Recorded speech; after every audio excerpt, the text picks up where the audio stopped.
Pinilahan din ang mga ATM o automated teller machines ng mga nagwi-withdraw. Bukod kasi sa araw ng sweldo, long weekend pa ang pasok ng 2013.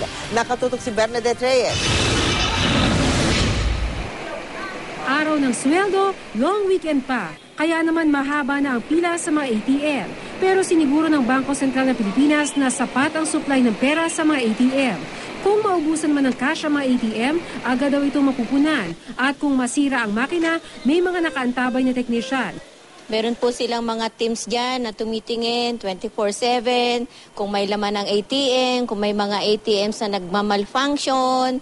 At dahil hindi may iwasan ng kaliwat ka ng pagpunta sa mga ATM machine, payo naman ng isang bank official, mag-ingat palagi. Dahil nagkalat sa mga panahong ito ang mga masasamang loob.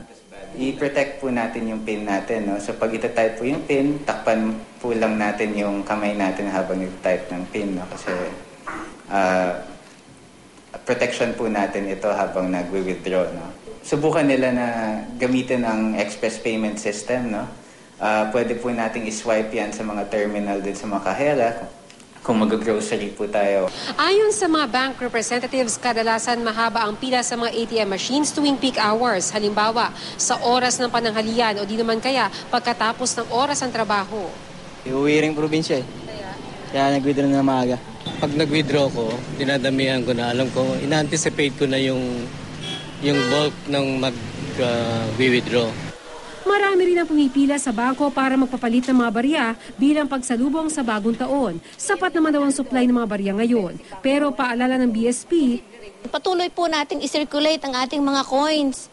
Nararapat po yan sa ating ekonomiya. Unang-una, mahal din po ang pag-imprenta ng coins. Bernadette Reyes, Nakatutok, 24 Oras.